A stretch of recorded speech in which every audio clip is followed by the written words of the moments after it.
Bénissons le Seigneur.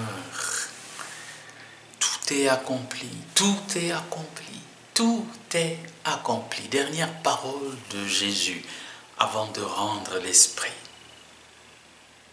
Littéralement, j'achève ici ma mission.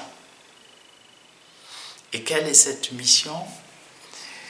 Comme il le dit aux disciples d'Emmaüs après sa résurrection, Luc chapitre 24, ne fallait-il pas que le Fils de l'homme souffre ainsi, qu'il soit mis à mort et qu'il ressuscite le troisième jour?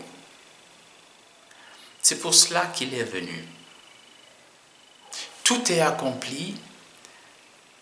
C'est une signature à la fin d'un document dont on est satisfait. C'est aussi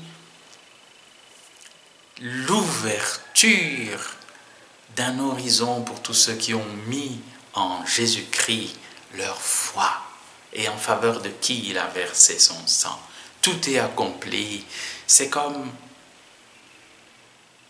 un exemple qui m'attire, un ressort qui me tire afin que je puisse m'inscrire dans cette vie du Christ qui est orientée vers l'éternité. Tout est accompli. C'est un peu la manière de parler de Saint Paul. Pourrais-je le faire à la fin de ma vie? J'ai achevé ma course, j'ai combattu le bon combat, j'ai gardé la foi. Maintenant, je n'attends plus que la couronne, qu'elle me soit donnée, la récompense. Dans les temps anciens, dans les stades, le vainqueur recevait une couronne de laurier. Le laurier, que vous connaissez, une plante qui, après quelques jours, s'est fanée. Et comme il le dit si bien, 1 Corinthiens 9, Saint Paul, eux, les coureurs dans le stade, se battent pour une couronne périssable, mais nous, c'est pour une couronne impérissable. Donc, tous les conforts, les avantages de cette vie, tout ensemble réunis, périssables comme ils sont, ne valent pas ce pourquoi nous nous battons, la vie éternelle.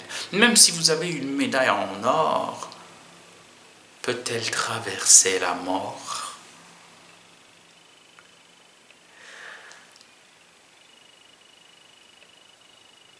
Là où est ton trésor, Matthieu 6, là aussi sera ton cœur.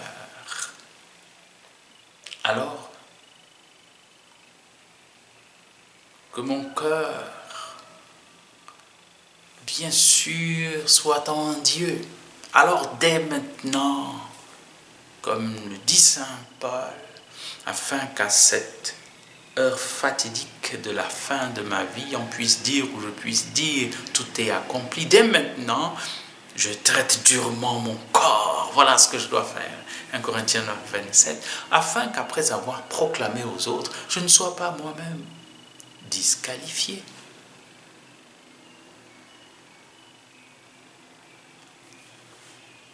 Discipline et lucidité. Voilà ce qu'il nous faut pour entrer dans le royaume. Volonté, fermeté. Voilà ce qui va alimenter notre persévérance. Et discernement, afin de tout mettre en perspective et savoir achever notre course par chaque pas, dès maintenant, dès à présent. Bénissons le Seigneur.